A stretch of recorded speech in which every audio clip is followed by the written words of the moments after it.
Selamat pagi, Bu. Selalu terlambat. Kamu deh, pasti terlambat. Maaf, Bu. Saya... Apa? Apa coba? Alasan kamu apa lagi? Kapan sih kamu tidak terlambat? Malas sekali ya kamu jadi anak. Saya... Dasar pemalas. Gak kapok-kapok sih kamu. Sudah berapa kali terlambat? Sana, kamu keliling lapangan basket 2 kali. Kenapa saya harus keliling lapangan basket, Bu? Kenapa? Kamu mau lawan ibu? Berani-beraninya jawab. Sudah terlambat, masih berani jawab pula. Sekarang, keliling lapangan basket 5 kali sekalian. Biar kapok. Cepat, pergi sana ke lapangan basket. Posisi penghukum biasanya berbicara dengan nada tinggi, menghardik, menunjuk-nunjuk, menyakiti, dan menyindir. Hukuman bisa berupa fisik maupun psikis. Ibu dan bapak guru hebat.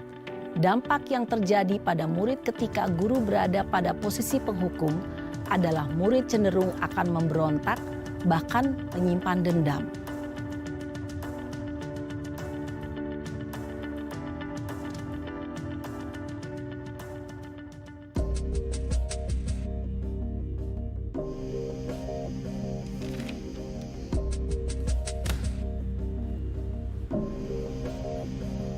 Naren!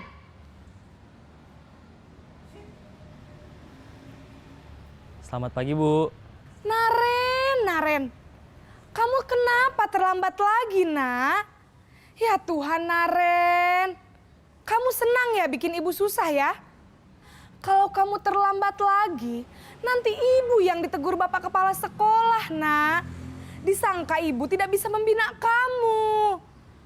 Duh, gimana ini?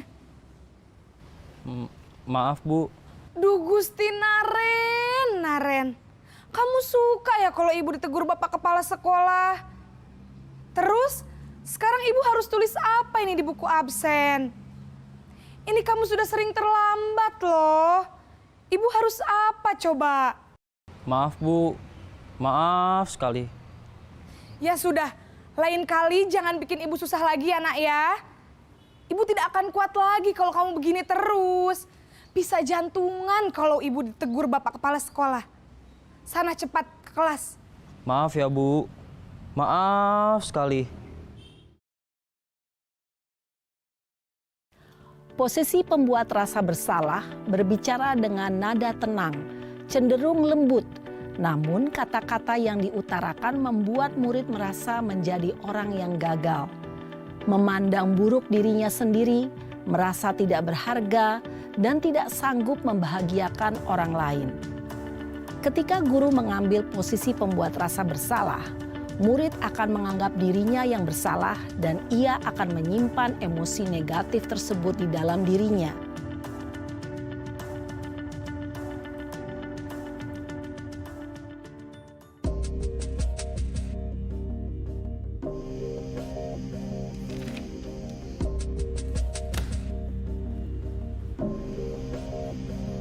Naren!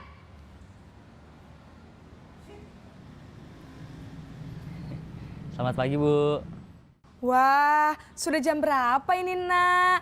Terlambat lagi ya, sayang. Iya, Bu. Habis ibu saya lupa bangunkan saya, Bu. Kamu malah menyalahkan ibu kamu. Kamu bukannya anak yang larinya paling kenceng.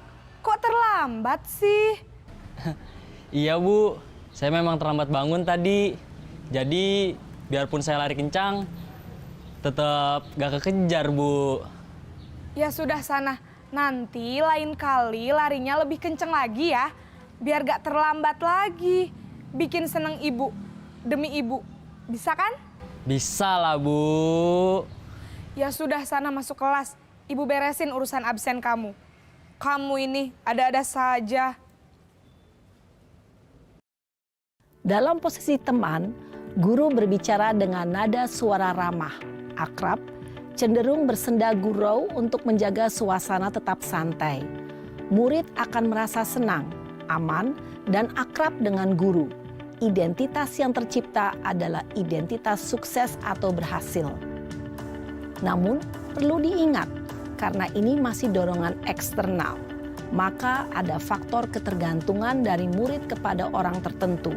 Di sini, guru absennya, sehingga di lain waktu, murid bisa berperilaku baik, namun hanya kepada orang-orang tertentu saja.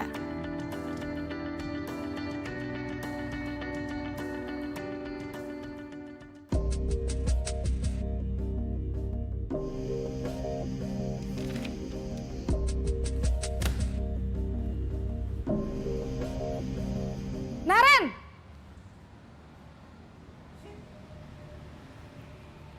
Selamat pagi, Bu. Naren, apa peraturan sekolah kita tentang jam berapa kita harus masuk sekolah, nak? Kita harus di sekolah jam 7, Bu. Iya, betul. Sekarang sudah jam 7.20. Naren sudah tahu konsekuensinya jika terlambat hadir. Paham, Bu. Saya harus tinggal kelas pas jam istirahat selama 20 menit. Iya, benar. Konsekuensinya demikian. Jadi nanti jam 9.30 pas istirahat, kamu harus tinggal di kelas, kerjakan tugas tambahan untuk ketertinggalan kamu, ya? Baik, Bu. Posisi pemantau mengandalkan penghitungan atau data untuk mengontrol murid. Guru mengarahkan murid berdasarkan peraturan dan konsekuensi. Seorang pemantau menunjukkan bahasa tubuh dan ekspresi wajah yang datar dan cenderung formal.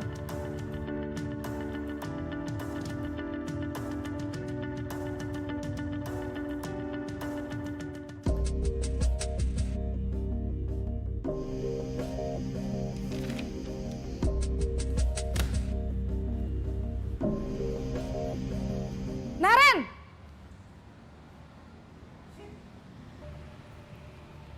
Selamat pagi, Bu. Selamat pagi, Naren. Maaf, Bu. Saya terlambat. Iya, sekolah masuknya jam 7, sekarang sudah jam 7.20. Jadi sekarang bagaimana ini, Naren? Maaf, Bu. Saya lupa setel alarm saya semalam. Baiklah, menurut kamu, keyakinan sekolah yang mana yang perlu kamu tingkatkan? Menghargai diri sendiri dan orang lain mungkin ya, Bu. Setuju. Jadi, apakah Naren meyakini prinsip saling menghormati tersebut? Iya, Bu. Saya meyakininya. Apakah Naren bersedia memperbaiki masalah keterlambatan ini? Bersedia, Bu. Bagaimana kamu akan perbaiki masalah keterlambatan ini? Saya akan coba untuk tidak lupa menyetel alarm saya, Bu. Baik, kalau Naren lupa menyetel alarm di rumah, ada orang yang kira-kira bisa bantu mengingatkan tidak? Ada, Bu.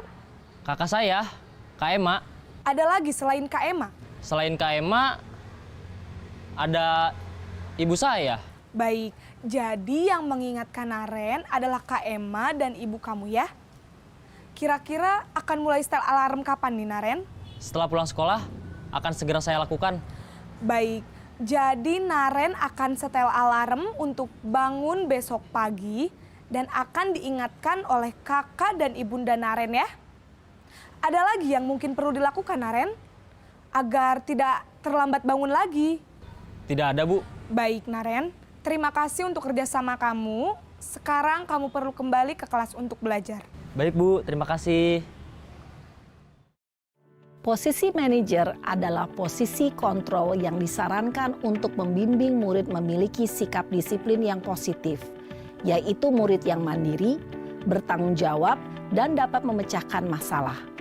Tujuan dari posisi ini adalah agar murid dapat berefleksi atas tindakannya. Guru akan dengan tulus memberikan pertanyaan-pertanyaan bermakna, sehingga membuat murid dapat belajar dari kesalahannya dan mencari sebuah solusi untuk menyelesaikannya.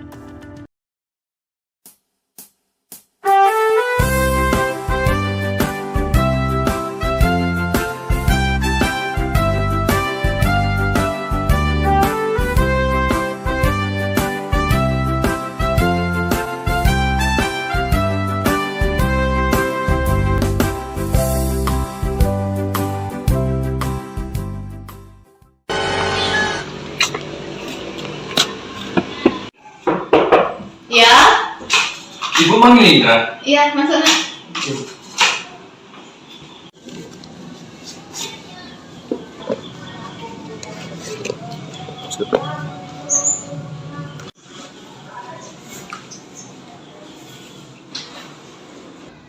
Indra, Ibu dengar dari guru piket, Indra ada masalah. Iya Bu, Ada yang bisa Ibu bantu? Indra beberapa hari ini sering terlambat ke sekolah. Bu. Indra datangnya jam berapa? Indra datangnya jam 7.45. Indra tahu peraturan di sekolah? Datang tepat waktu Bu. Ya, jam berapa? Jam 7.30, 5 menit sebelum itu harus berada di kelas Bu. Kenapa Indra datang terlambat nak? Karena beberapa malam ini ada Piala Dunia Bu. Jadi Indra nonton bolanya sampai tengah malam. Jadi terlambat bangun ya nak ya? Iya Bu. Boleh sebenarnya ya kalau Indra mempunyai hobi nonton bola boleh. Tapi Indra juga harus ingat, Indra punya kewajiban terhadap sekolah. Indra bersedia untuk merubahnya? Bersedia Bu. Kalau Indra bersedia, bagaimana cara Indra merubahnya? Tidur lebih awal Bu. Setelah itu, Sama memasang alarm sebelum Indra tidur. oke, sekarang Indra mau tidur lebih awal ya. Iya. Dan Indra memasang alarm. Kalau seandainya tetap ketiduran, bagaimana? Meminta orang tua Indra supaya dibangunkan lebih awal. Oke, jadi Indra bersedia berubahnya dengan cara tidur lebih awal, memasang alarm, dan minta tolong orang tua untuk membangunkan. Iya. Oke, sekarang kira-kira ada lagi yang perlu Indra lakukan agar nggak terlambat lagi ke sekolah? Tidak ada Bu. Oke, terima kasih banyak atas kerjasamanya. Sekarang Indra boleh kembali lagi ke kelas. Ya Bu, terima kasih Bu. Jangan terlambat lagi ya. Ya Bu.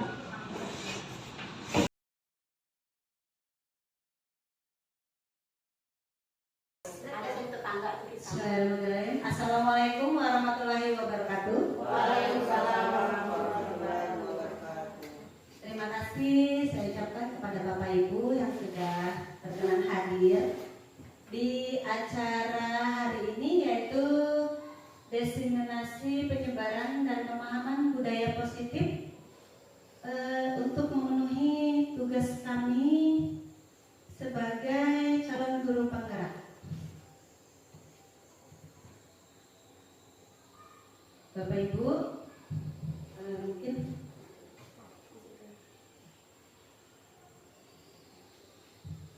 kita sebelum memulai kegiatan agar bisa berjalan lebih lancar, marilah sama-sama kita mengawali acara kegiatan kita ini dengan membaca basmalah. Sebelum kita memulai memasuki materi kita pada pagi hari ini, saya ingin sedikit menguji konsentrasi dulu.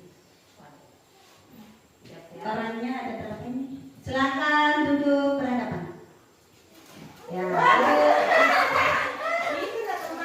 duduk berhadapan dulu.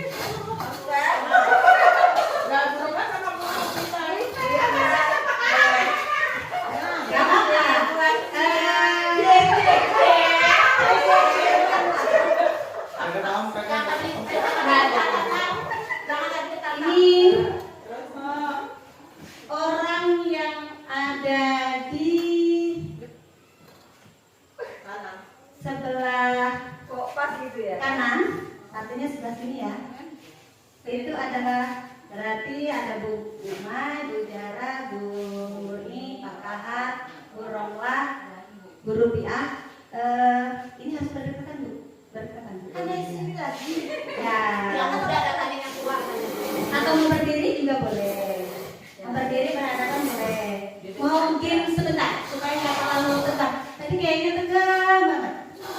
Nah, mau berdiri boleh, mau berhadapan boleh. Jadi di sebelah kanan itu saya beri tim hijau.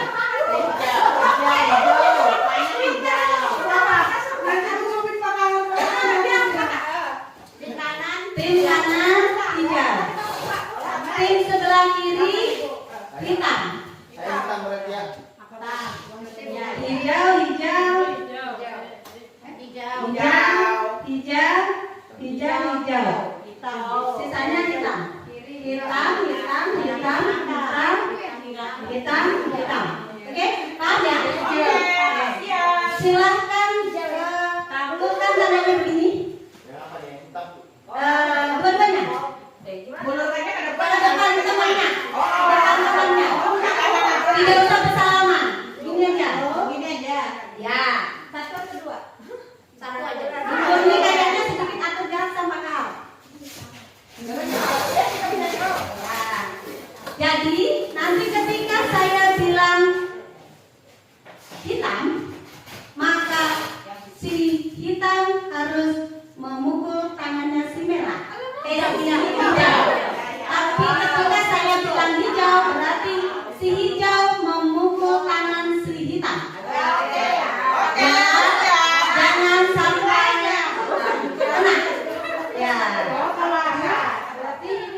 Kalau siapa yang kena nanti bisa maju ke depan menyumbangkan satu bola lagi.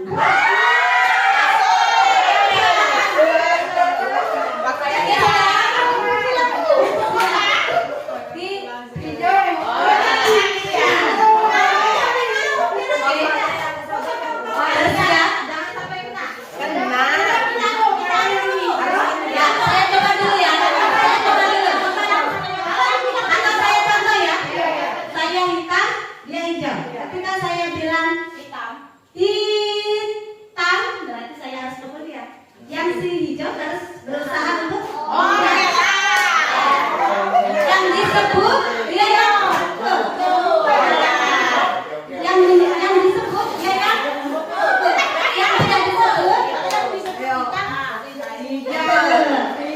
tidak disebut menghindar. Maka konsentrasi. Siap? Oke. Ayo tangannya. Ya boleh. Silakan nonton ya.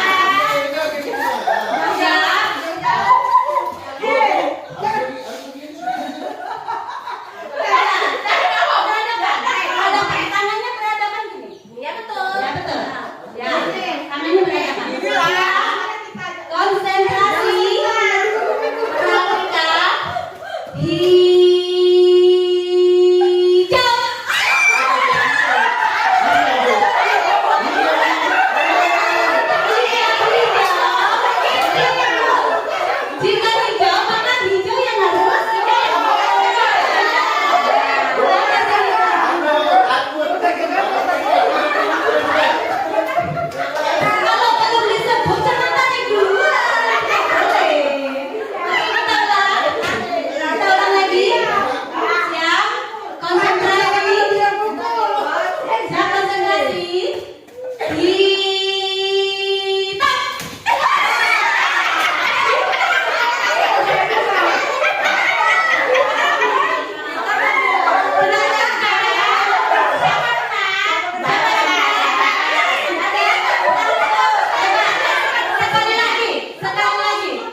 budaya positif. Budaya positif itu apa sih sebenarnya? Mungkin Bapak Ibu sudah ada yang tahu. Apa itu budaya positif? Yang ingin memberikan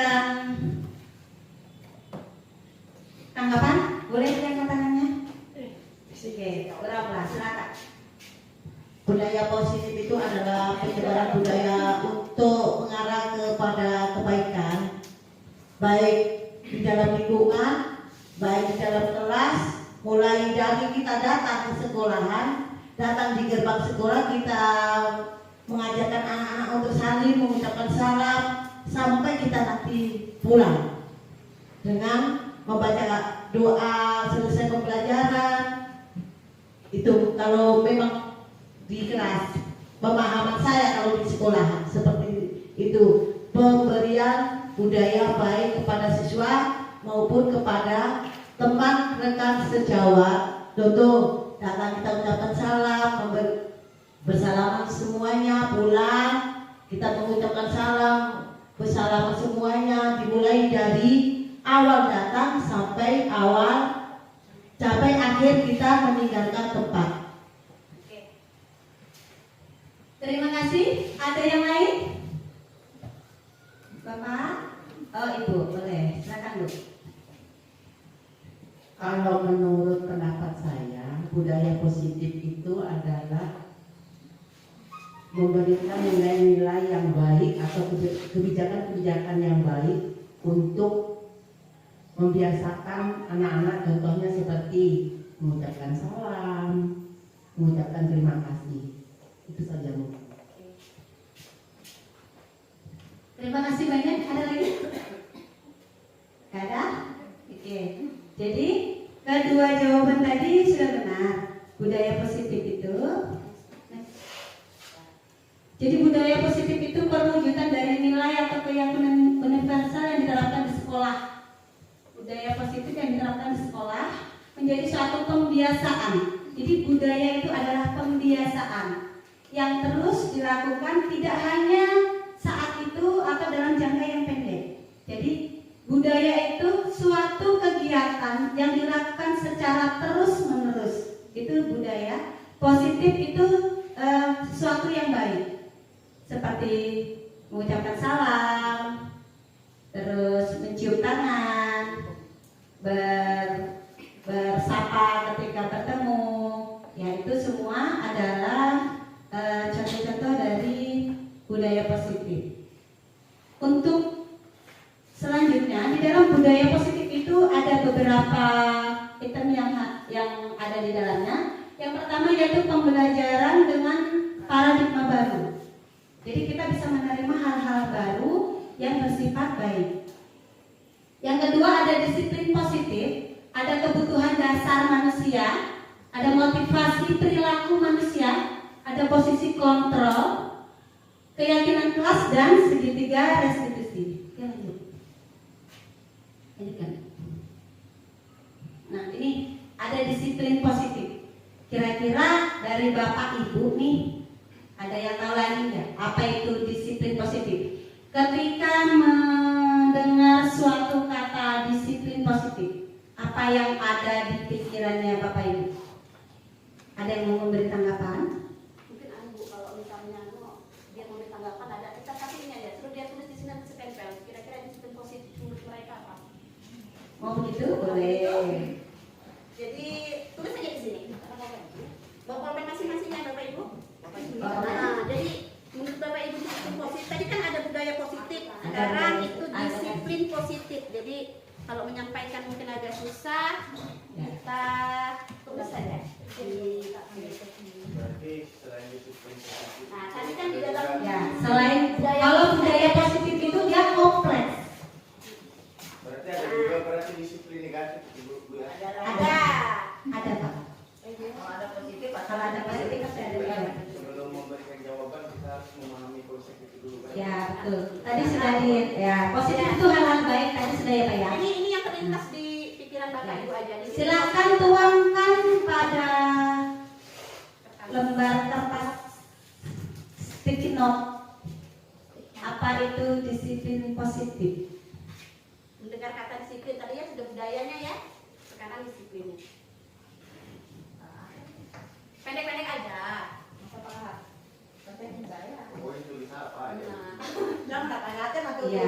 Sepengetahuan Bapak Ibu saja. Sepengetahuan Bapak Ibu saja. Apa sih disiplin positif? Di sini tidak ada yang salah ya Bapak Ibu, semuanya benar. Yang ada hanya benar dan belum benar. serta benar sekali.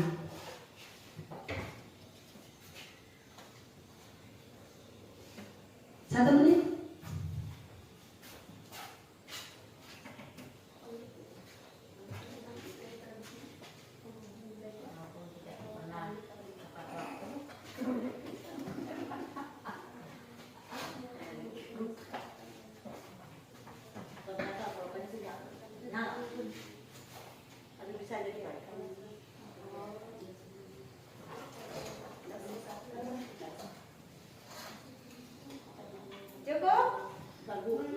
Cukup?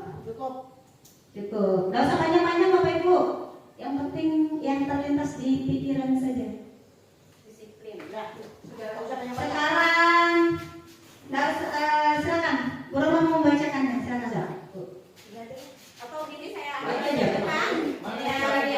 Disiplin positif itu adalah menurut pendapat saya aturan yang mengajak ke arah kebaikan secara menyeluruh dan diikuti dengan jangka waktu yang panjang dan konsekuen. Silakan Pak Kahar. Disiplin. punya siapa?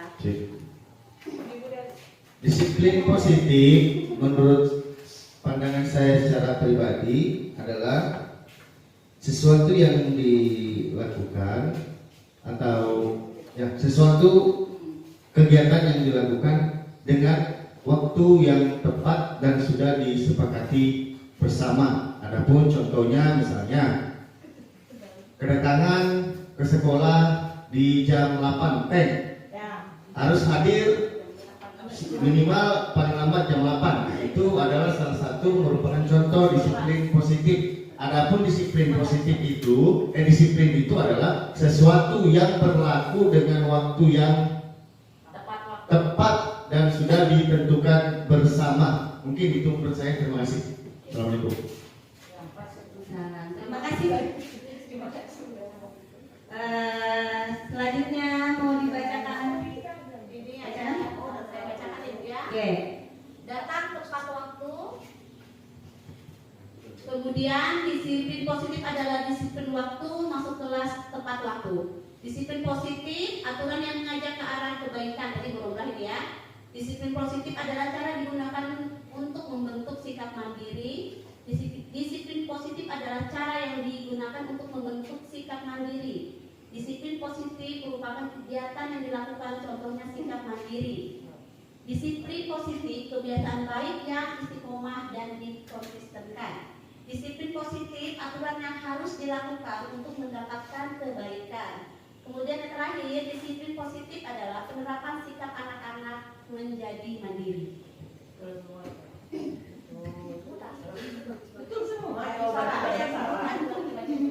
Oke, terima kasih untuk penyampaiannya. Sekarang kita lihat apa sih disiplin positif itu. Disiplin merupakan perasaan taat dan patuh terhadap nilai-nilai yang dipercaya, merupakan tanggung jawabnya. Dikutip dari website Kemdikbud, disiplin positif merupakan suatu pendekatan untuk menerapkan disiplin dari dalam diri anak tanpa adanya hukuman atau hadiah. Jadi disiplin itu dia tertanam dalam diri anak meskipun tanpa diberikan hadiah ataupun tanpa diberikan hukuman. Jadi ketika dia melakukan sesuatu yang baik tanpa harus kita suruh dan kita berikan hadiah, dia sudah melakukannya sendiri. Begitu. Adapun cara menerapkannya yaitu dengan cara membuat aturan atau kesepakatan antara guru dan siswa. Terapkanlah konsekuensi. Jika kamu ini nanti begini, konsekuensi. Menjalin komunikasi yang baik dan memberikan pujian. Jadi boleh kita memberikan pujian ketika anak melakukan sesuatu yang baik. Sebagai seorang pendidik, tujuan kita adalah menciptakan peserta didik yang memiliki disiplin diri sehingga mereka berperilaku kepada nilai kebijakan universal dan memiliki motivasi dalam diri menuju perubahan perilaku yang lebih baik. Kemudian ada kebutuhan dasar manusia. Nah, ini kayaknya dasar ditulis deh. Saya mau bertanya saja. Bapak Ibu, kan biasanya kita itu hidup punya kebutuhan ya. Kira-kira Bapak Ibu hidup itu apa sih kebutuhannya? Kebutuhannya apa saja? Yang belum ngomongin tadi nih. Silakan. Makan kebutuhannya, pakaian, rumah, Pengen-pengen. uang,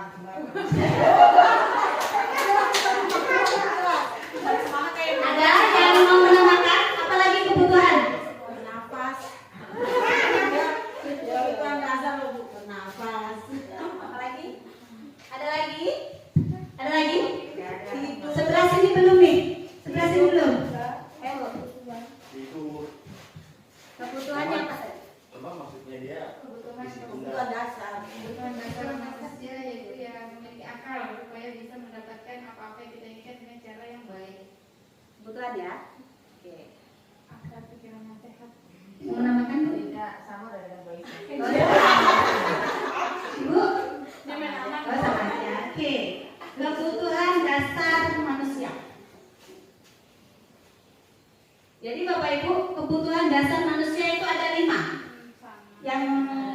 Yang pertama yaitu kebutuhan untuk bertahan hidup, seperti makan, pakaian, keamanan, kesehatan itu kebutuhan untuk bertahan hidup. Kemudian ada kebutuhan kasih sayang dan rasa diterima. Ternyata Bapak Ibu, kita itu juga mempunyai kebutuhan itu, kasih sayang dan rasa diterima. Kita ingin kita diterima di kelompok kita, tidak dikucilkan. Kita ingin dipedulikan oleh pasangan kita, betul ya? Kita ingin bekerja sama dengan rekan kerja kita, betul ya? Dan kita ingin menjadi bagian dari kelompok kita. Betul ya? Jadi itu ternyata kita juga butuh kasih sayang dan rasa diterima sebagai seorang manusia. Selain itu ada kebutuhan berikutnya yaitu penguasaan, harga diri, keinginan untuk dianggap memimpin, berprestasi, diakui. Jadi ingin, biasanya nih anak-anak yang seperti ini, dia ingin menjadi yang nomor 1 terus, ingin juara kelas terus, ingin dirinya diakui bahwa dia itu loh hebat gitu. Mungkin ini hanya adalah untuk ini ya, semua mungkin ya. Ini untuk orang dewasa dan untuk anak-anak. Ada juga sama. Pasti seorang guru juga pengen ya dihargai oleh muridnya. Ya. dihargai oleh teman-temannya, Dihargai oleh teman-temannya. didengar. Nah, betul. Itu adalah Sifat manusia itu ya. ya, itu adalah sifatnya manusia. Yang sifat ya. Kemudian ada kebutuhan kebebasan. Jadi rupanya manusia ini juga ingin sebuah kebebasan ya Bapak Ibu. Seperti mandiri, memiliki pilihan, mencoba hal yang baru, mampu mengendalikan arah dirinya. Jadi kebebasan itu dia memiliki pilihan, dia tidak ingin dikekang terus begitu. Dia terkadang juga ingin punyanya dia itu didengarkan oleh orang lain, memiliki pilihan, mencoba hal-hal yang baru. Biasanya anak-anak yang suka mencoba hal-hal baru ini, dia akan melihat dulu, mengamati dulu, kemudian dia ingin mencobanya. Anak-anak yang suka ingin mencoba hal-hal baru, coba aja nanti diperhatikan anak didiknya di kelas, ada tak yang seperti itu. Kemudian yang paling juga kebutuhan dasarnya yaitu kesenangan, bermain, humor, antusias, tertawa. Kita sebagai manusia butuh tuh bermain. Kalau kita kerja aja terus capek, bosan. Kita juga butuh nih tertawa bareng sama teman-teman ya kan. Jadi supaya kita nggak stres, kita butuh itu. Kita butuh humor. Alhamdulillah kalau untuk di sekolah kita sepertinya kebutuhan-kebutuhan ini terpenuhi ya.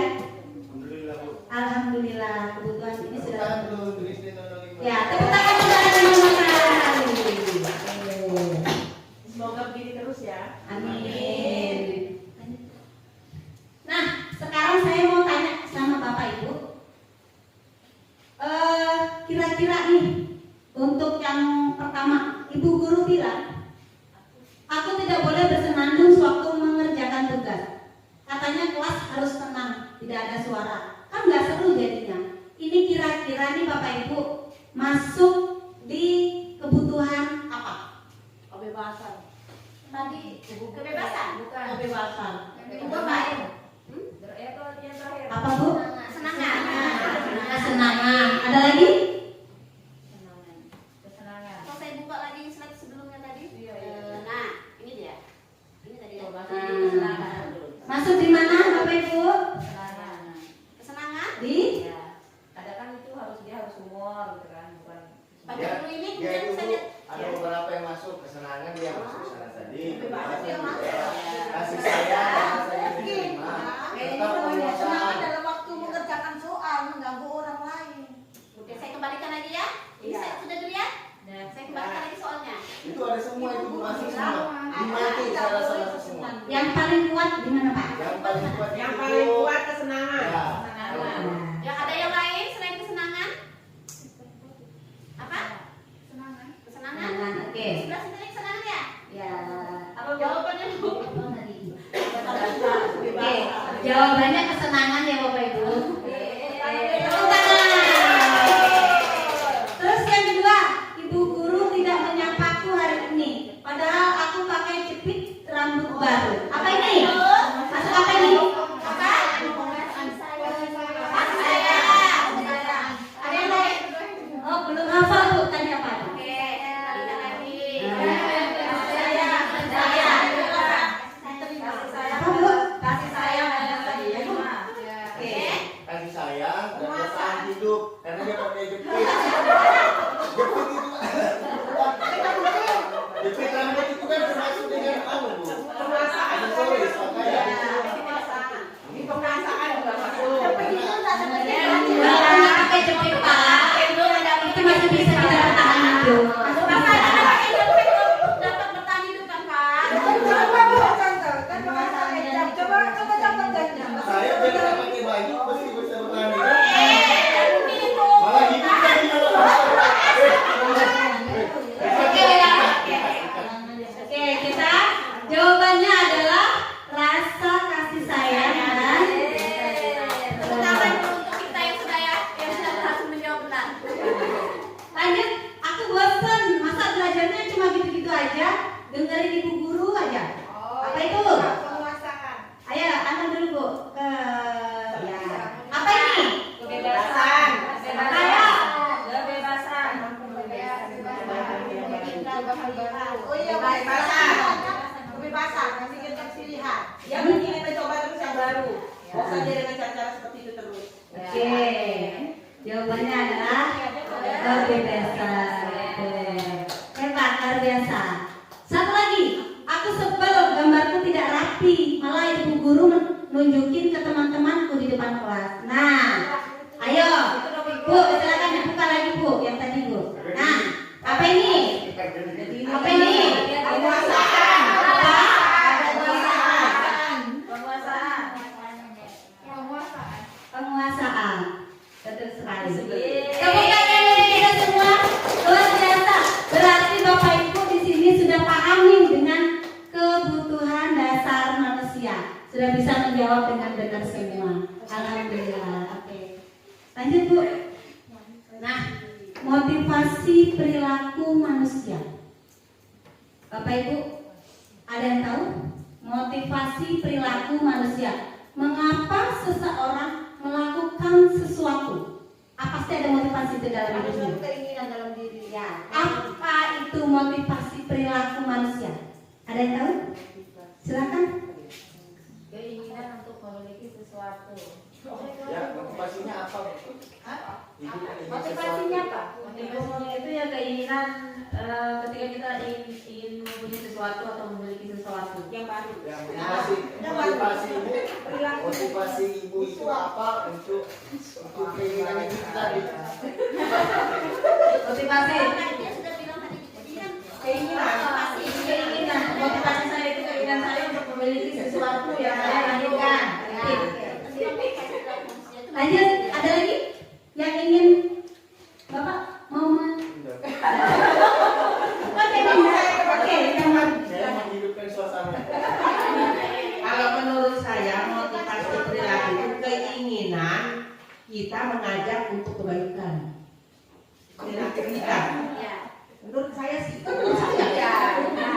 betul sekali menurut Ibu. Oke, lanjut.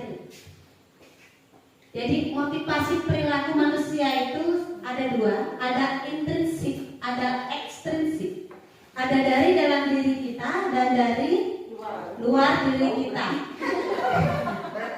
Kalau dari dalam diri yaitu untuk menjadi orang yang mereka inginkan dan menghargai dirinya sendiri. Jadi dia melakukan sesuatu itu bukan karena atas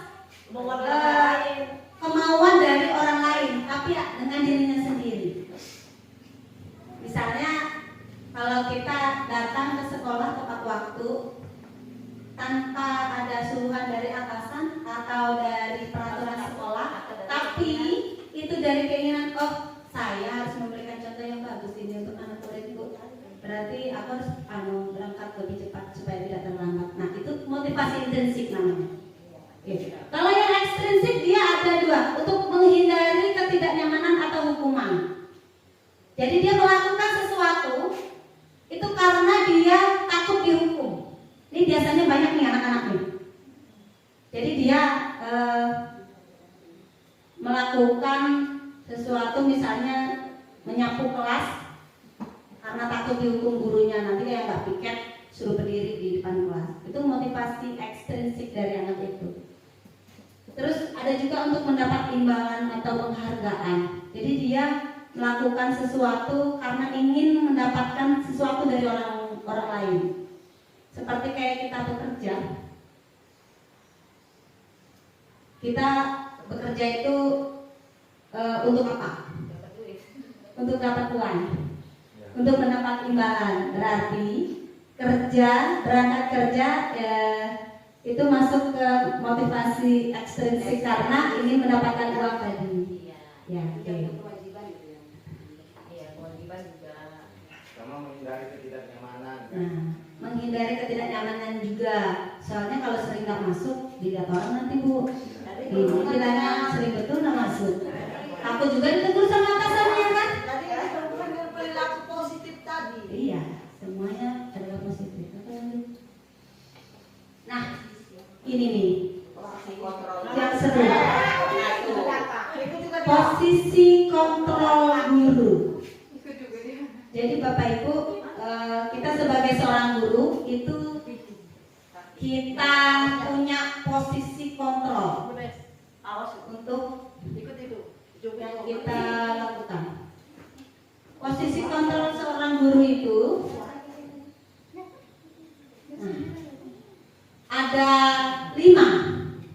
Ada penghukum, ada pembuat rasa bersalah, ada sebagai teman, ada pemantau dan ada manajer.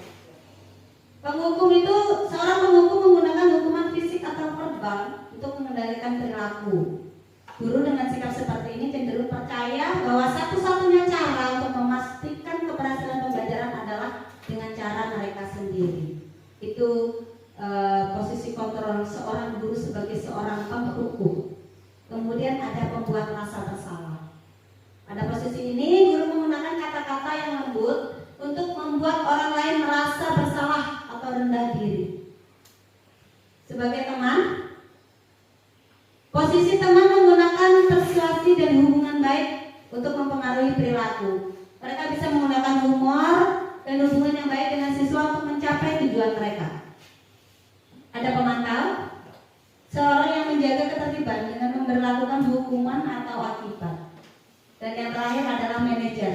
Guru yang memposisikan diri sebagai manajer cenderung bersifat kolaboratif dengan siswa untuk menemukan solusi atau masalah perilaku. Guru akan membimbing siswa untuk mengatur diri dan bertanggung jawab atas tindakannya sendiri.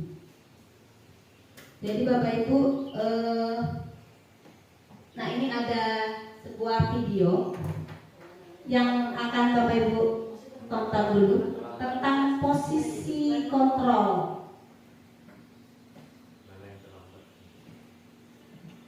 Ya. Ibu nyindir dari Nagudono.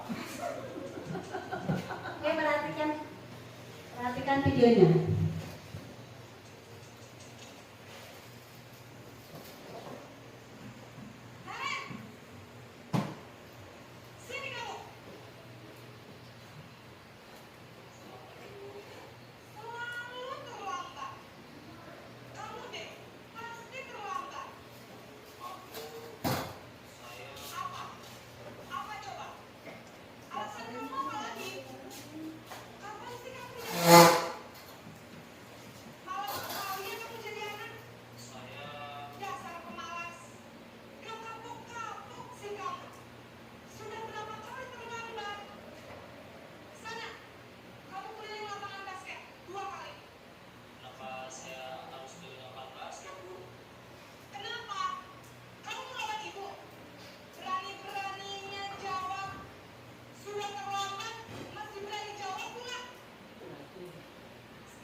Oke, Bapak Ibu sudah nonton videonya. Kira-kira nih saya mau tanya.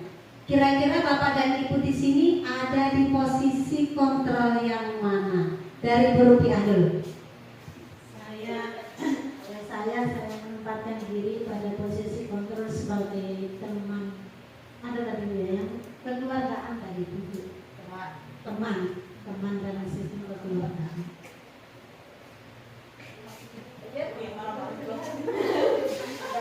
Di posisi mana? Kalau Ibu berada di posisi mana? Dari video tadi kira-kira? Teman, ada penghukum, ada pembuat rasa bersalah, ada teman, ada pemantau, ada manajer.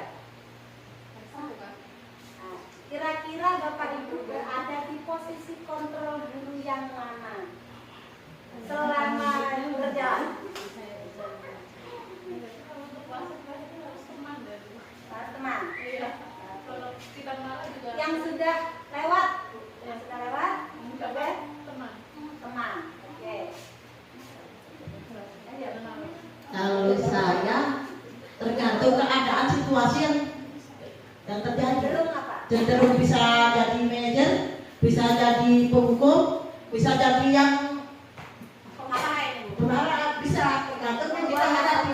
Membuat rasa bersalah terjadi, tergantung yang kita hadapi, letak kesalahan mereka. Kalau kita menghadapi pencuri, kita tidak mungkin kita dengan jiwa bersalah. Yang lebih kuat ya, Yang lebih kuat kalau sering dilakukan. yang sering dilakukan, kadang-kadang ya kan kita menghadapi lain-lain. Tidak apa-apa.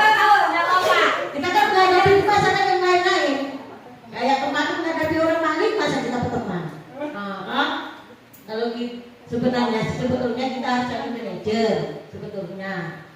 Tapi kalau saya itu cenderung ke hukuman. Kalau dia salah karena yang kita hadapi manusianya seperti itu, siswa aku menghukum lalu ini. Ya terus saja. Berarti di posisi penghukum. Ibu lagi. Kalau saya sibuk di posisi teman, karena saya melihat anak-anak, saya kasih tahu dulu anak-anak, saya kasih dulu bahwa kamu harus begini dulu. Nah, kalau sudah dia tidak dengar, baru saya pindah ke posisi yang lain, Bu. Mungkin itu aja. Terima kasih. Lanjut Pak. Yang kuat selama ini dilakukan. Kalau saya Bu, secara pribadi pemarah, bukan penghukum sih sebenarnya jadulnya, karena saya jarang menghukum. Tapi kalau pemarah, Posisi pemarah nggak ada. Nggak ada rasa bersalah. Dari video tadi kira-kira Bapak ada posisi yang pertama saya Bu, penghukum. yang pertama. Karena itu sudah saya terapkan dari awal saya mengajar, mulai dari saya PPL di Samarinda, saya di yayasan, saya di SMP, saya di sini. Karena menurut saya Bu, dari semua tadi itu Bu, yang paling berhasil mendidik saya, ya kan?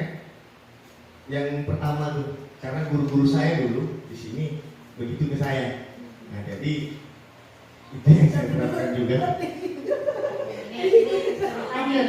Kalau itu dia yang lebih kuat di posisi mana? Posisi kontrol seperti itu. Sesuai kenyataan saja. Siapa Pak? Terus kalau saya sih kayaknya berteman. Kalau anak-anak misalnya dia terlambat, saya tanyakan dari mana. Terus dia jujur juga dan main bola Bu. Jadi saya kasih tahu jangan lagi begitu diulang.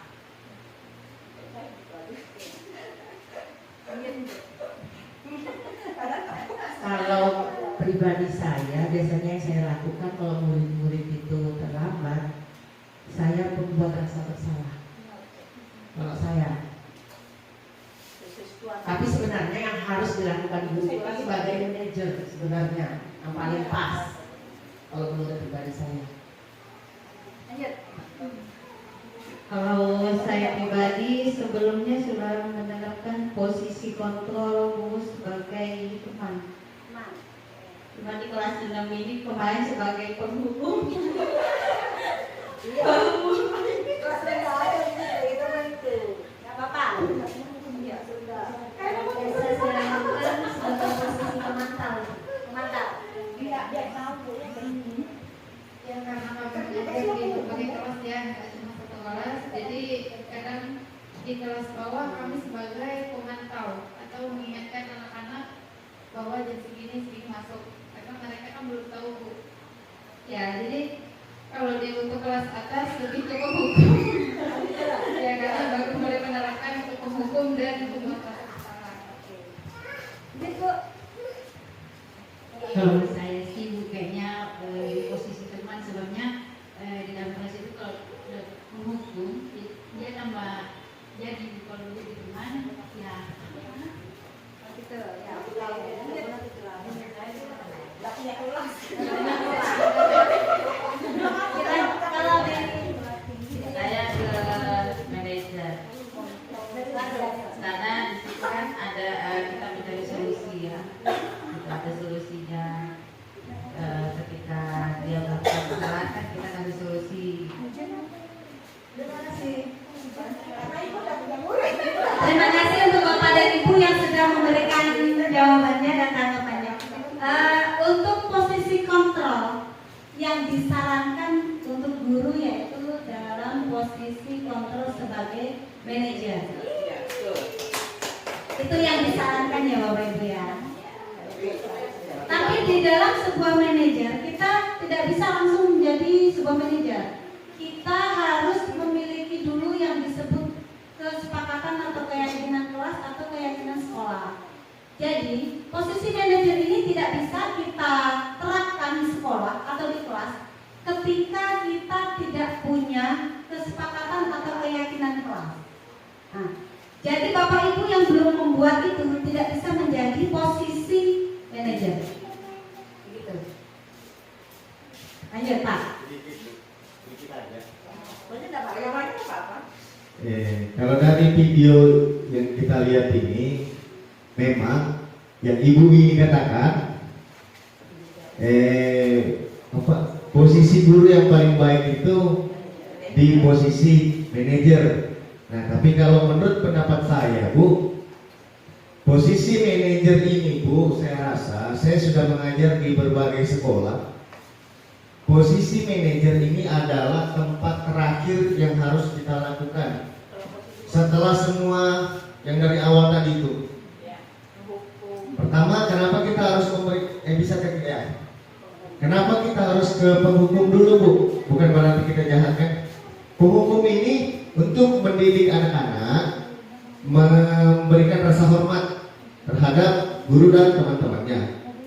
Terus tuh setelah kita melakukan penghukum, baru kita beralih lagi ke pembuat rasa bersalah. Terus kita menjadi teman, terus menjadi pemantau dan manajer. Kalau kita dari awal langsung mau pakai sistem manajer, saya rasa nggak akan berhasil, Bu. Seperti yang apa Ibu yang di video ini tadi saya sampaikan, saya sangat bertentangan dengan itu. Apalagi juga hal-hal seperti ini, posisi kontrol guru ini harus melihat ke situasi dan keadaan di mana letak sekolah tersebut. Bisa pasti berubah-ubah. Contoh aja, Bu, bicara kecil sedikit, mohon maaf. Di pesantren aja itu pendidikan agama yang melatih akhlak anak-anak. Dan di sana yang diterapkan, Bu, bukan manajer menurut saya. Yang diterapkan adalah segi penghukum. Dan itu yang melatih disiplin. Kalau kita mau menggunakan manajer itu mungkin beda, bisa diterapkan dari 100 tempat mungkin hanya 2 atau 3 tempat. Sisanya tuh saya rasa pasti itu menghukum tuh. Bukan berarti kita jahat menghukum, dalam artian bukan menghukum yang namanya menghukum Ya, tapi memberikan hukuman yang membuat anak-anak itu agar tidak melakukan itu lagi. Walaupun nanti itu Bu, di penghukum ini Bu, mungkin Bu Romla juga, saya juga, karena saya pelakunya itu, saya pelaku penghukum itu. Di dalam penghukum ini Bu, saya mencoba merangkai semuanya, memasukkan itu semua, yang ada semua itu Bu, di dalam penghukum ini. Menurut saya, karena penghukum di Telake, khususnya di Telake, tapi Krakas itu pasti mengajar, ini yang paling mantap Bu. Terima kasih. Terima kasih untuk tanggapannya Pak. Memang ya Bapak Ibu, kebanyakan kalau untuk itu penghukum. Cuma saya untuk setelah saya tahu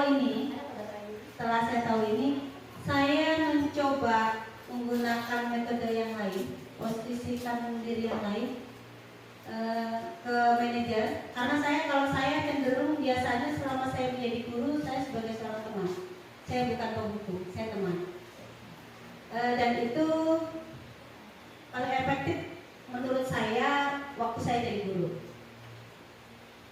Kemudian setelah saya tahu ini, saya mencoba memposisikan diri saya sebagai manajer. Kemarin beberapa waktu yang lalu saya sering berdiri di depan pagar kita sana pada saat jam 8. Saya jaga anak-anak yang selalu terlambat, yang suka terlambat. Saya coba berikan restitusi, karena biasanya kan mereka terlambat kadang berdua, hanya satu, itu bisa. Dan kemarin 2 orang anak di sekolah kita terlihat sangat mengantuk. Saya tanya, kenapa kamu ngantuk nak? Saya bangunnya pagi-pagi Bu. Kenapa begitu? Biar gak terlambat lagi kayak kemarin. Padahal saya tidak mau hukum. Ternyata posisi manajer itu bisa diterapkan dengan kesalahan-kesalahan yang tidak berat. Ya. Jadi kalau kesalahan itu berat yang dilakukan oleh si anak, mungkin kita tidak harus menjadi penghukum dulu. Kita panggil dulu orang tuanya, kita komunikasikan lagi, kita buat kesepakatan antara guru, orang tua, dan siswa. Begitu. Ketika kita melakukan kesepakatan, itulah senjata kita untuk menjadi seorang manajer. Maka tadi saya bilang, posisi manajer hanya bisa kita lakukan ketika kita sudah melakukan atau membuat kesepakatan atau keyakinan kelas atau keyakinan sekolah. Itu bisa, karena kita sudah melakukan kesepakatan-kesepakatan itu. Tapi ketika Bapak dan Ibu belum melakukan sebuah kesepakatan kelas atau kesepakatan sekolah, maka posisi manajer ini tidak akan bisa berjalan. Begitu. Tapi kalau teman bisa. Syukurnya untuk 2-3 orang anak memang masih sedikit, itu sudah bisa kita terapkan untuk posisi manajer. Untuk selebihnya semua butuh proses. Baik Bapak Ibu, untuk keyakinan kelas berikutnya disampaikan oleh rekan saya Ibu Desi. Silakan Bu Desi. Baik, terima kasih Ibu Tina.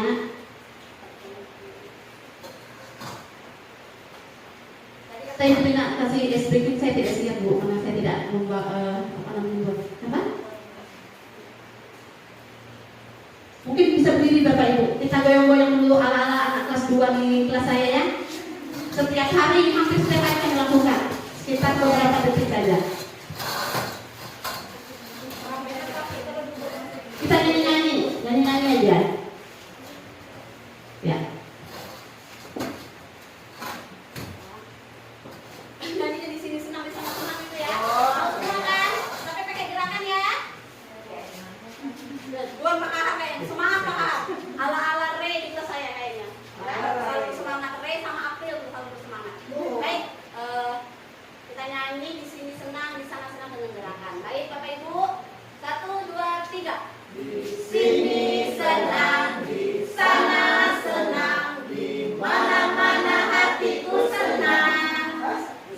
sekolah senang, di rumah senang, di mana-mana hatiku senang. Tangan dilambai-lambai, pinggul digoyang-goyang, kaki dihentak-hentak, putar badan. Oke, silakan duduk. Yang ala-ala.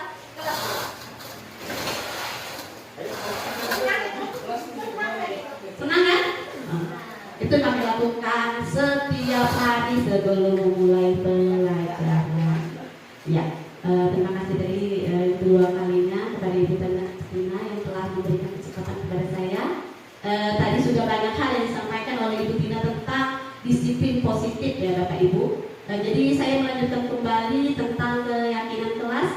Tadi sudah dijelaskan posisi kontrol guru dan sebenarnya kita sama-sama menyepakati saja ya Bu Tina ya. Kalau berikutnya kita akan berubah cara berpikir kita bahwa kita ayo semuanya kita menjadi seorang manajer. Karena bagaimanapun kita sebagai guru itu menjadi panutan ya. Dan kita ini hanya sebagai pemimpin untuk anak murid kita. Kalaupun ilmu kita kalah jauh dengan Google ya Bapak Ibu. Kalaupun ilmu itu mungkin kita akan kalah jauh. Jadi sekarang ini saya rasa sebagai guru kita hanya menerapkan bagaimana sih anak-anak itu akan berperilaku lebih baik lagi.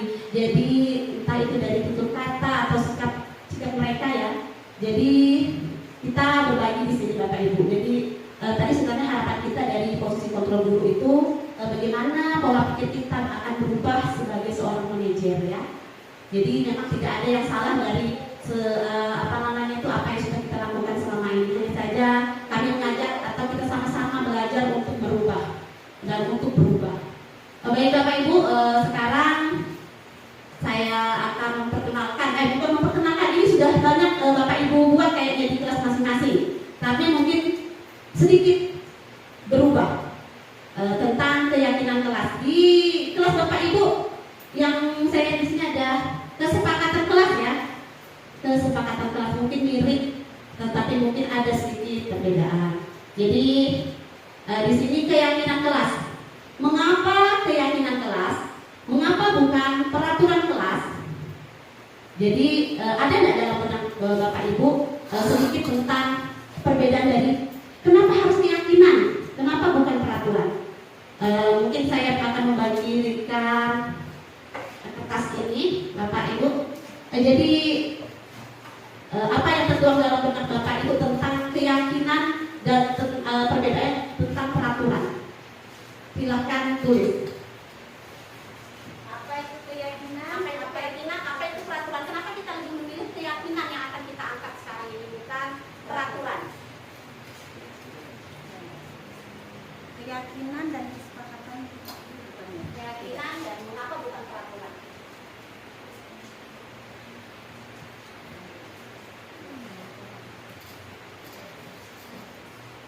Keyakinan mengapa bukan peraturan? Ya.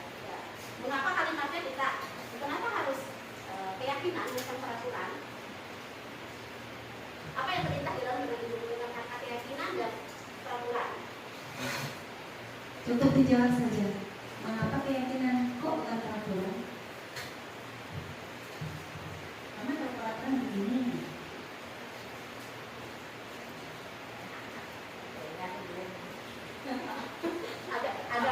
Seadanya yang ada di pikiran, setahunya Bapak Ibu saja. Kan tidak ada yang salah.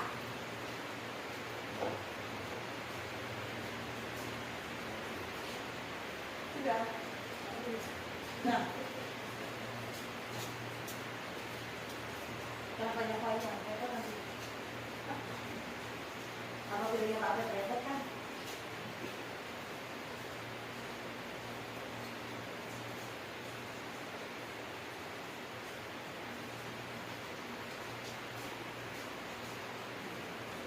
Sudah banyak ini?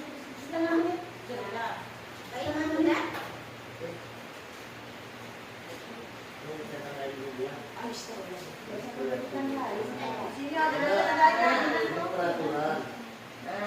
Ya, tempel saja di depan mejanya. Baca. Oh, mengapa keyakinan, mengapa bukan peraturan kelas? Iya, Saya kira apa itu keyakinan, apa itu peraturan? Tidak apa-apa, Pak. Tidak apa-apa. Ya, jadi kan. Tidak ada yang salah, Pak. Satu-satu. Saya bacakan satu persatu. Karena keyakinan itu akan menampilkan kedisiplinan positif. Kemudian, keyakinan adalah suatu yang diyakini yang siap untuk dilakukan. Sementara peraturan sendiri adalah suatu yang dibikin untuk dilakukan dan kemungkinan bisa dilanggar.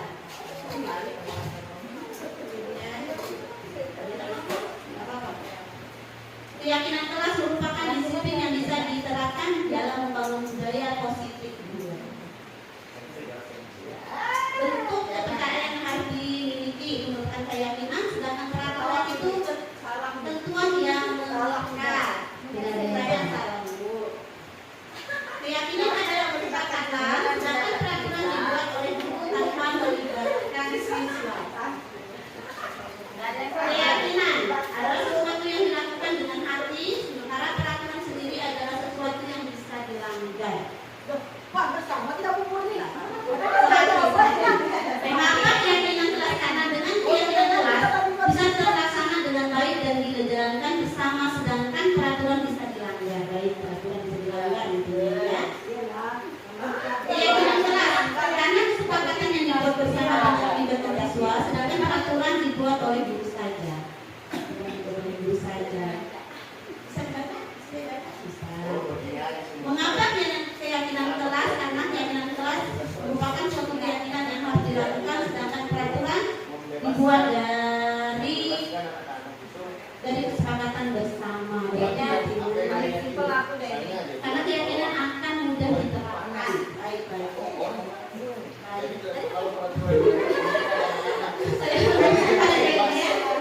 Keyakinan kelas bentuk dari peraturan yang dilakukan kepada siswa dan peraturan dengan mendapat konsekuensi.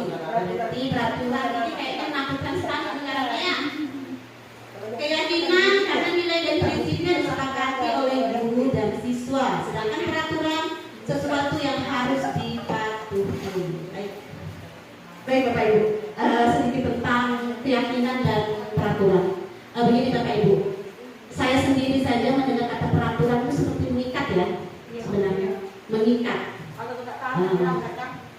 Sebenarnya begini, kalau peraturan itu lebih ke biasanya dinas terkait yang membuat untuk peraturan ya. Sementara kita di sini kan lingkupnya mungkin lebih kecil daripada gitu ya. Jadi kita buat keyakinan. Jadi kita yakin dulu dengan apa yang akan kita buat ya. Jadi walaupun sebenarnya peraturan itu tidak boleh dilanggar, sama seperti misalnya dinas terkait mengeluarkan peraturan nih. Aturan kan sebenarnya tidak boleh dilanggar kan. Nah, tapi kan bentuknya sangat terikat gitu ya. Sedangkan kita buat yang di kelas ini sebenarnya lebih fleksibel ya. Baik, saya jelaskan sedikit. Keyakinan kelas itu menunjuk pada nilai-nilai, prinsip dan keyakinan yang mendasari bagaimana kelas tersebut berfungsi. Di dalam keyakinan kelas itu sendiri bisa mencakup nilai-nilai utama seperti pentingnya saling menghormati, kerjasama dan kejujuran. Kemudian ada budaya kelas, misalnya membangun rasa saling percaya dan komunitas di dalam kelas. Kemudian ada harapan, jadi di dalam keyakinan itu juga ada harapan tentang bagaimana siswa dan guru berinteraksi satu sama lain. Jadi tadi ada nilai-nilai utama seperti saling menghormati. Jadi siswa itu bisa hormat kepada guru, karena itu yang akan kita tanamkan sebenarnya Bapak Ibu ya. Apalagi di kelas dasar ini selain anak-anak bisa membaca, menulis dan berhitung, kita juga menanamkan rasa hormat terhadap guru dan sesama temannya. Kemudian budaya kelas, misalnya membangun rasa saling percaya dan komunitas di dalam kelas. Begini Bapak Ibu, kalau misalnya kita sudah percaya sama orang, biasanya kita cenderung akan berani bercerita apapun masalah kita, ya enggak? Jadi yang kita bangun sebenarnya pertama itu di dalam kelas dengan anak-anak kita, bagaimana mereka lebih percaya kepada kita. Mereka yakin bahwa kita ini adalah orang yang dapat mereka ajak cerita, gitu ya. Begini loh, Bu, aku mau seperti ini Bu.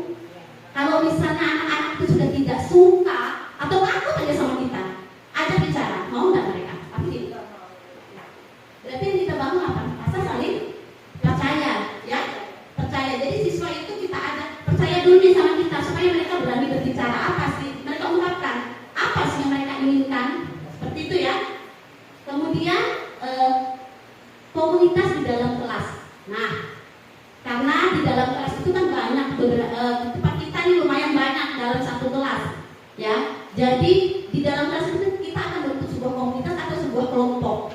Jadi nanti anak-anak itu adalah salah satu nanti pasti ada kita ketemukan anak yang tidak mau ikut berkelompok. Alasannya apa? Biasanya itu apa? Bu, bajunya nggak bagus. Bu, dia nggak pintar. Bu, dia belum bisa membaca. Bapak Ibu, bukan survei ya Bapak Ibu, tapi saya lihat permasalahan-permasalahan yang terdapat di sekolah-sekolah lain Bapak Ibu. Sama Bapak Ibu, ada dong kelas 5 yang bisa membaca. Jadi kita jangan berkecil hati. Tapi bukan juga prestasi ya Bapak Ibu ini. Kalau anak di kelas 5 belum bisa membaca, Bapak Ibu jangan merasa saya sudah gagal. Tapi kalau terlalu banyak yang tidak bisa membaca, berarti kita gagal. Kalau cuma 1 atau 2 orang di dalam kelas kita, itu Bapak Ibu bisa kita melakukan pendekatan. Anak tersebut memang memiliki kekurangan atau mungkin dari keluarga dan seperti kita temukan ya, mengidentifikasi gitu ya. Kemudian kita bisa dari latar belakang keluarga bisa. Itu kita temukan di anak kita ya, namanya Arif ya. Kita kan tahu semua di sini. Arif itu dari keluarga yang memang satu keluarga belum ada gitu ya, belum ada. Ada dua. Putra. Tapi putra Bu, putri nggak pintar membaca. Ya, putra kan nggak bisa. ya, tapi putri bisa. Berarti bukan dari latar belakang keluarga karena saudaranya bisa. Berarti memang hanya putra yang belum bisa. Nah, sementara Arif, kakaknya, ibunya, bapaknya, berarti kan itu merupakan latar belakang keluarga ya Bapak Ibu. Jadi jangan berkecil hati untuk wali kelas yang sudah saya pegang nih 2 kali tapi belum bisa membaca gitu ya. Jadi mungkin berikutnya nanti kita akan lakukan lagi pertemuan membahas masalah anak-anak yang seperti ini Bapak Ibu. Oke? Kemudian tadi harapan tentang bagaimana siswa dan guru berinteraksi satu sama lain. Jadi nanti saat kita membuat kegiatan kelas, harapan kita bagaimana anak tersebut dapat berinteraksi dengan kita tanpa rasa malu dan berani berbicara di depan, gitu ya?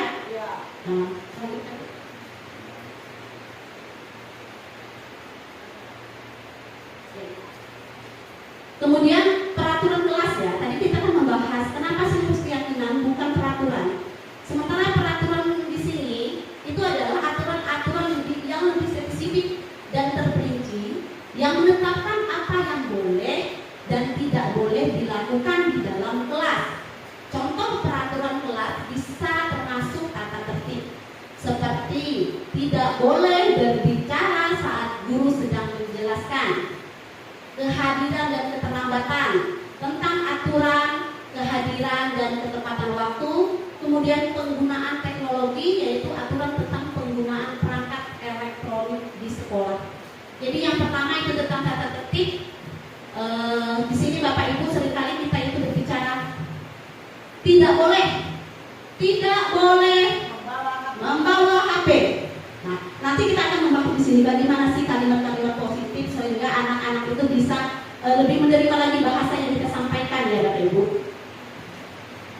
Nah, jadi mengapa menggunakan keyakinan kelas?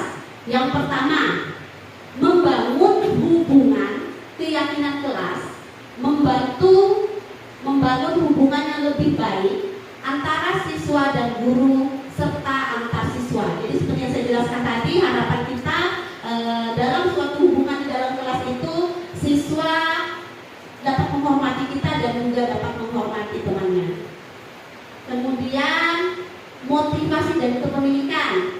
Ketika siswa merasa terhubung dengan keyakinan kelas, mereka mungkin merasa lebih termotivasi dan memiliki rasa kepemilikan terhadap perilaku mereka. Ini nanti juga akan kita jabarkan. Kemudian fleksibilitas, keyakinan yang lebih luas dapat lebih mudah diadaptasi sesuai dengan situasi yang berubah. Jadi ini untuk keyakinan kelas itu dapat berubah-ubah ya, lebih fleksibel dibanding dengan peraturan.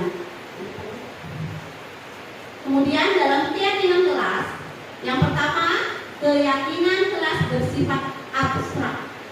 Di sini model tidak kaku ya, bisa berubah-ubah, bisa lebih banyak, bisa bisa lebih sedikit, tapi nanti kita akan mengambil yang lebih sedikit.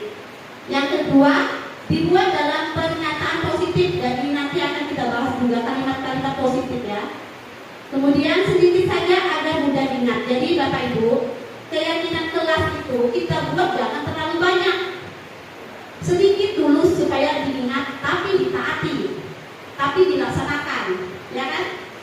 Kalau terlalu banyak, kita sendiri yang tidak ingat, yang mana-mana sudah ini, yang mana sudah kita lakukan, yang mana tidak kita lakukan. Sedikit dulu, jangan terlalu banyak. Kemudian sesuaikan dengan kondisi kelas dan sekolah sehingga mudah diterapkan. Jadi begini Bapak Ibu, kondisi kelas dan kondisi sekolah. Begini, peraturan atau keyakinan, disiplin atau tepat waktu. Di sekolah kita ini kan lumayan jauh nih, beberapa guru ada di luar. Jadi tidak mungkin kan kita buat peraturan kelas datang pukul 6.30 pagi. Anak-anaknya sudah tidak ada di sini. Karena kebiasaan di sini adalah anak-anak itu bangun jam 7, berangkat setengah 8 sampai sekolah. Jam 8. Jam 8 nanti kita sudah bunyi bem yang masih di kantin. Apalagi dengan kebiasaan tidak sarapan dari rumah, ya kan? Di sekolah kita ini ada kebiasaan-kebiasaan yang memang tidak sarapan dari rumah, sehingga kalau makan di kantin. Di kelas nggak apa-apa sebenarnya Bu, kita di waktu, tapi jadi masalah mereka makan saat jam pelajaran dengan alasan tadi apa? Nah, nggak sarapan dari rumah, padahal luar biasa tuh efeknya sarapan dari rumah. Padahal gurunya juga kayak kita juga jarang sarapan ya. Tapi itu tadi, kita sering membuat alasan supaya tidak dapat hukuman. Kemudian berupa pernyataan universal. Universal itu adalah menyeluruh ya Bapak Ibu. Kelima, sesuai dengan kondisi kelas. Oh sudah tidak. Yang nomor 6, semua warga sekolah atau kelas dilibatkan saat pembuatan keyakinan kelas. Nah ini yang terjadi. Tapi saya juga kemarin juga membuat keyakinan kelas walaupun tidak ditempel. Saya bikin sendiri Bapak Ibu. Saya tidak melibatkan siswa saya. Bagaimana dengan Bapak Ibu semua yang membuat keyakinan kelas? Apakah melibatkan siswanya? Apakah Bapak Ibu sendiri yang membuatnya? Harus disepakati. Itu buat nih, buat. Apa harus disepakati nih oleh anak muridmu tanpa bertanya. Sebenarnya kalian ini perlunya apa? Keyakinan kelas di tempat kalian itu maunya apa? Kelas kita ini mau apa sih? Mulai dari pertama datang sampai pulang. Apakah dilibatkan Bapak Ibu? Dilibatkan ya? Luar biasa. Berarti sudah dilibatkan. Jadi apa maunya anak itu dituangkan ya? Ya apa itu? Ada yang membuat, kalau saya kemarin kelas 2 itu saya tidak melibatkan Bapak Ibu. Karena masih ribut sana sini ujung-ujungnya saya ingin sendiri nih anak-anaknya gitu. Yang lain kita dilibatkan nggak? Dilibatkan. Jadi anak-anak di bawah ya Bapak. Yakin nggak? Kalau jam 8 itu kami siap untuk belajar. Cuma masih terlalu banyak kami buat 8 tuh. 8. Tidak apa-apa, nanti direvisi. Tidak apa-apa. Kemarin kan belum tahu ya Bu ya. Nanti setelah tahu kita perbaiki.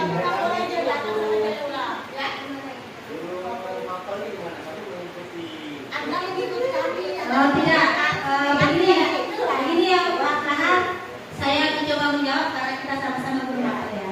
Kalau saya, sebelum adanya kurikulum merdeka, kesepakatan atau keyakinan kelas saya selalu buat di awal tahun pengajaran. Jadi tidak banyak. Satu, misalnya nih kita dengan anak kelas 1 pertemuan hari ini ya, anak kelas 1 itu saya terapkan di kelas 1 saja. Anak-anak, jadi kalau misalnya olahraga itu kalian harus bawa minum dari rumah. Tidak boleh belanja pada saat masih jam olahraga. Tidak boleh minum saat kita masih berolahraga, tidak boleh makan sambil berolahraga. Nah, seperti itu Pak. Jadi kita keyakinan kelas ini sebetulnya tidak harus tertulis, boleh tersirat, tidak juga harus tersurat. Tapi yang bagus tersirat dan tersurat. Ya. Jadi kalau betul. Jadi kalau misalnya tersiratnya dia lupa, kita tunjukkan ya tersurat.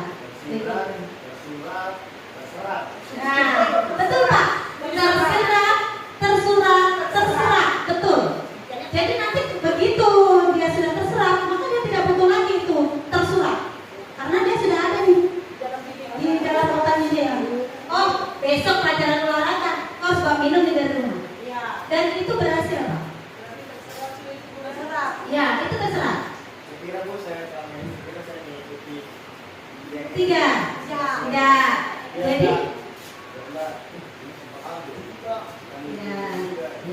jadi kita membuat keyakinan kelas kita masing-masing.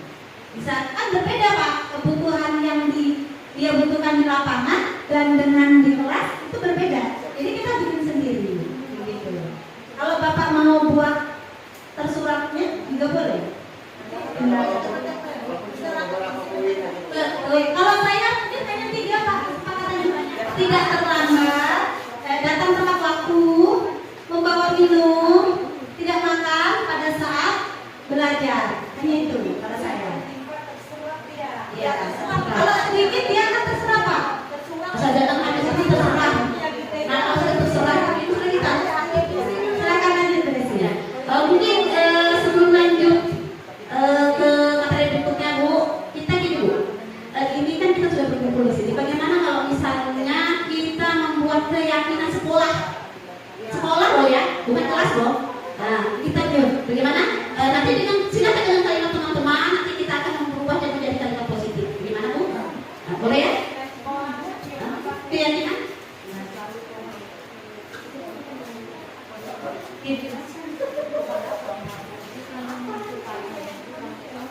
Kita akan buat itu nanti di komen berikutnya saja ya Bapak Ibu.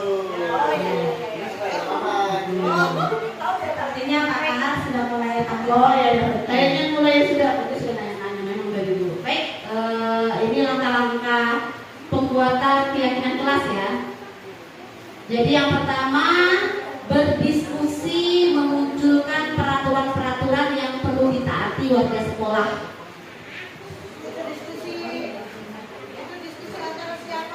Nah ini kalau Ibu membuat keyakinan kelas, berarti Ibu akan berdiskusi dengan siswa Ibu. Ya, kalau misalnya keyakinan sekolah, berarti Ibu kepala sekolah akan membawa kita, membersamai kita. Ya. Kemudian yang kedua, mengubah peraturan-peraturan menjadi kalimat yang lebih positif.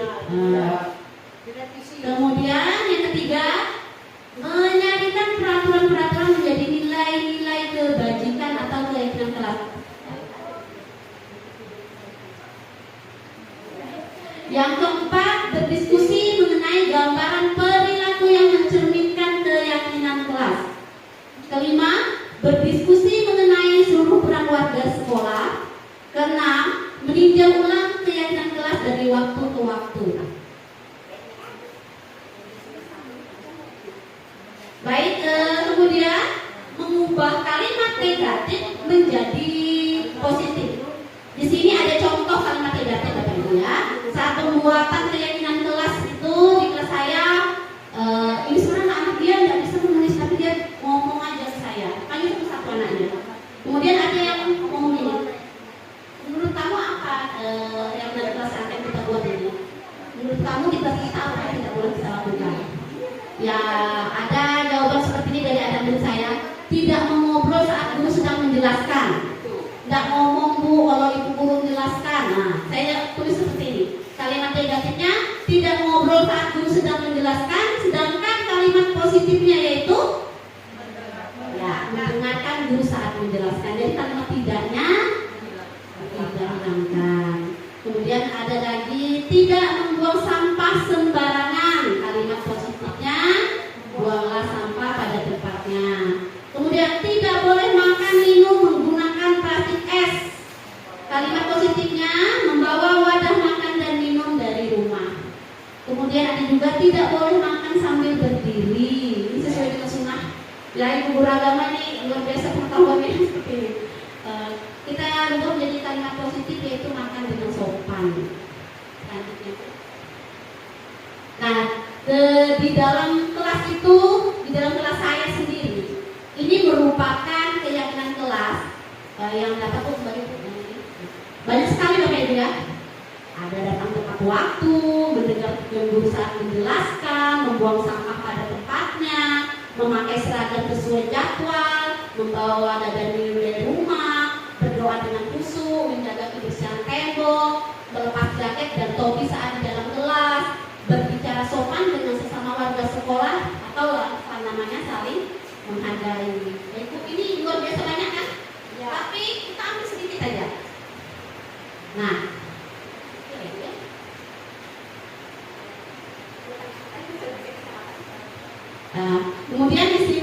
dari beberapa item yang tadi sudah dibuat di dalam keyakinan kelas, kita perkecil lagi, kita ambil poin-poin pentingnya saja. Ya, siswa harus datang tepat waktu itu masuk dalam sikap disiplin.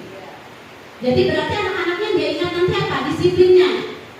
Disiplin, karena disiplin itu kan luas. Jadi tadi kan ada anak yang dikatakan bagaimana supaya datang tepat, saya harus datang tepat waktu, berarti masuk di poin disiplin. Kemudian ada jujur, siswa harus berani mengakui kesalahan dan mengungkapkan kejadian dengan jujur. Berpartisipasi, semua siswa diharapkan untuk aktif dalam setiap kegiatan pembelajaran. Saling menghargai, yaitu berkata sopan kepada teman dan guru. Dan ini Bapak Ibu yang seharusnya semua kelas itu ada. 4 kata ajaib, mengaplikasikan 4 kata ajaib, yaitu maaf, tolong, terima kasih, dan permisi. Nah, menurut saya inilah kata-kata yang luar biasa. Gurunya aja kadang pinjam ini ya, itu ya kan, kembalikan dan kembalikan. Padahal ada kalimat-kalimat yang jauh lebih baik ya. Terima kasih saat selesai pembinaan negara. Kemudian melakukan kesalahan mungkin dikenal semuanya nih, minta maaf, ucapkan kata tolong saat tolong ambilkan itu, seperti itu kan. Nah, baik.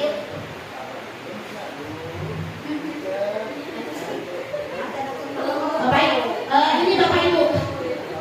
Tadi ini kembali ke posisi kontrol guru yang tadi dijelaskan oleh Ibu Tina, yaitu kita melakukan yang namanya segitiga restitusi. Jadi anak-anak yang melakukan kesalahan atau pelanggaran-pelanggaran kecil, tapi biasanya di tempat kita ini nggak terlalu ini ya. Biasanya di dalam kelas itu kesalahan-kesalahannya apa? Makan di kelas, bicara, kemudian nyontek. Ada nggak nyontek di kelas Bapak Ibu?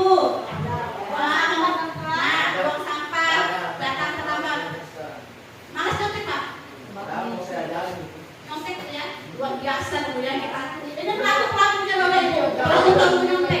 Menurut saya itu, saya pernah disampaikan oleh beberapa guru kan.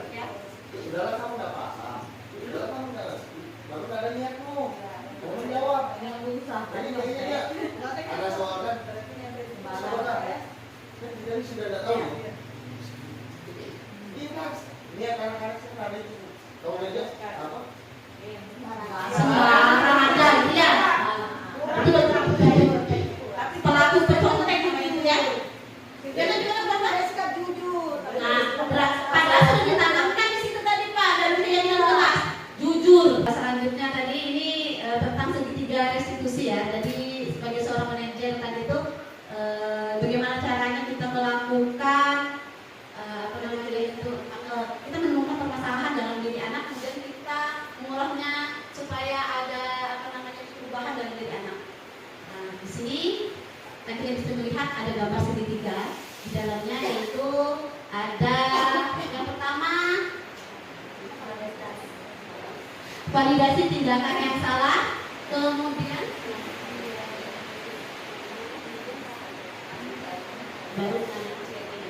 baik yang di bawahnya yaitu menstabilkan identitas, kemudian melakukan validasi tindakan yang salah, kemudian yang ketiga menanyakan keyakinan.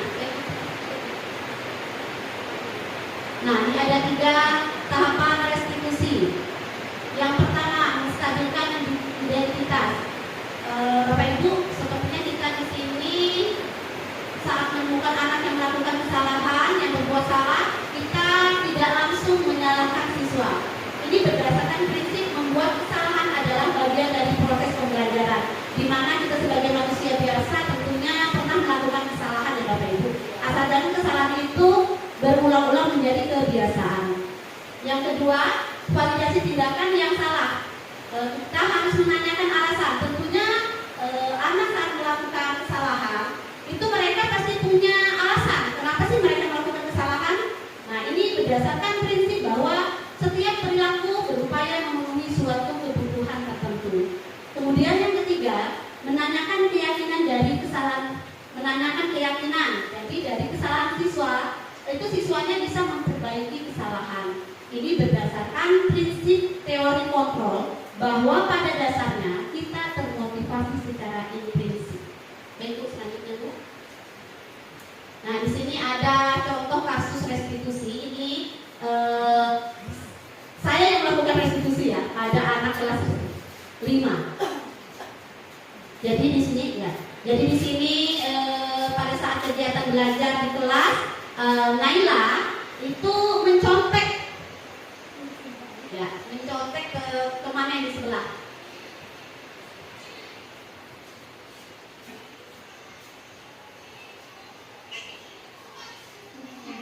Nah, kelihatan dia konteksnya nggak bisa pulang.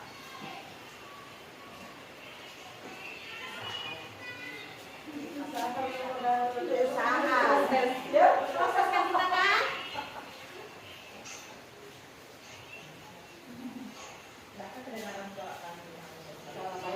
Ini saya masukkan ke aslinya kan?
Ibu kalau bikin lagi itu ada aplikasi itu dia langsung tulisannya di bawah.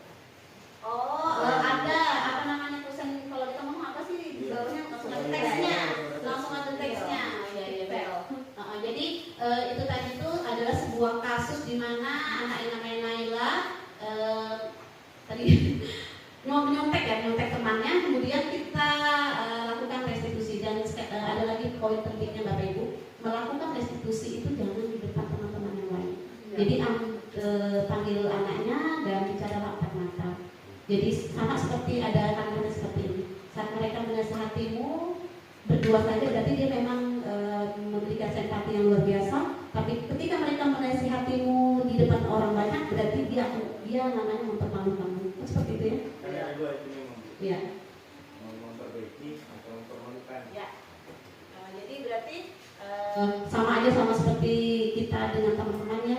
Jadi kalau memang mau berbicara lebih baik mungkin empat mata supaya yang lain tidak mendengar. Mungkin sampai di sini kegiatan hari ini Bapak Ibu, terima kasih banyak atas partisipasinya. Sekali lagi kami juga sama-sama belajar, jadi kita semua ini belajar untuk memperbaiki dan menjadi guru yang jauh lebih baik lagi. Mungkin Ibu Tina ada yang mau disampaikan Bu? Saya juga mengucapkan terima kasih kepada Bapak dan Ibu yang sudah berkenan hadir pada pagi hari ini dan memberikan waktunya untuk mengikuti kegiatan ini.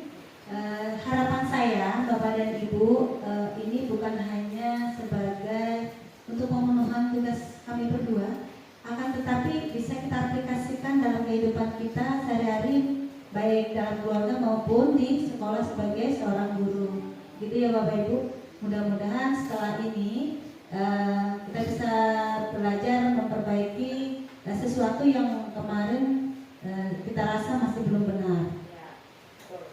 Begitu Bapak Ibu, mungkin ada yang mau ditanyakan? Mengingat waktu sudah mendekati zuhur dan perut kita juga sudah manggil-manggil dari tadi seperti apakah sudah sangat gelisah.